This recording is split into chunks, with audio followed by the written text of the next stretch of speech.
ازاي صورت البرومو اللي وريته لكم.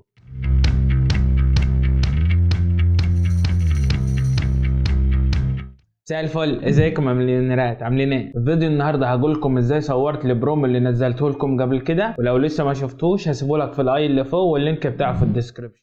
يلا بينا نشوف ازاي صورنا البرومو ده. اول حاجه عملتها ترابيزه زي كده، حطيت عليها مفرش حلو او عشان يبقى الشكل او الباك جراوند بتاع الفيديو حلو. لو الترابيزه بتاعتك شكلها حلو وعجباك ممكن تصور عليها عادي مفيش مشاكل. تاني حاجه عملتها جبت موبايل زي كده شاشته سودا من قدام خالص، وطبعا جبت منديل نضفتها كويس عشان تبقى شكلها نظيف من قدام. بعد كده حطيته على الترابيزه او على المفرش اللي انا عملته. بعد كده جبت الدبلتين اللي شفتوهم اول الفيديو حطيتهم بالشكل ده اللي هوريه لكم دلوقتي. خليني هنا عشان يبان اكتر. حطيت واحده كده وواحده كده فوقي بالشكل ده. وفكره التليفون ان انا حطيته كده عشان يعمل انعكاس للدبلتين يبقى شكلهم حلو او يدي لوك حلو ليهم. بعد كده الاضاءه ما خليتش فيه نور منور خالص، ما خليتش غير باب بلكونه مفتوح، وكان في البلكونه بره في ستاره فكنت قافلها عشان تقلل الاضاءه، مش عايز اضاءه كبيره كنت. وبعد ما ظلمت المكان وما خليتش غير البلكونه بس اللي منوره، شغلت فلاش بتاع تليفون تاني. طبعا التليفون ده كان تحتيهم بس انا هنور بيه عشان مش معايا تليفونات تاني حاليا.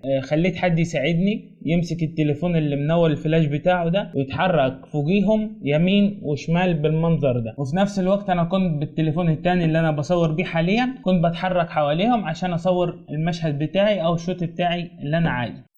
ونفس الكلام عملته في الشبكة، وعشان اخليها ما تبقاش محطوطة افقية كده عشان تبقى مايلة شوية، فحطيت التليفون اللي كنت حاطه تحت الدبل الاول حطيته تحتيها من ورا خالص عشان تبقى مايلة شوية عليا. ونفس الفكرة في التصوير، هي نفس الاضاءة ونفس المشهد ونفس كل حاجة. لفيت حواليهم بس بعدت شوية بحيث العلبة كلها تبقى باينة او محتويات العلبة تبقى باينة كلها. ودي طريقة تصوير البرومو اللي صورت بيها، يا رب تعجبكم وتفيدكم. والى هنا عزيزي المليونير لقد انتهت جرعة دوبامين تعلم لهذا اليوم.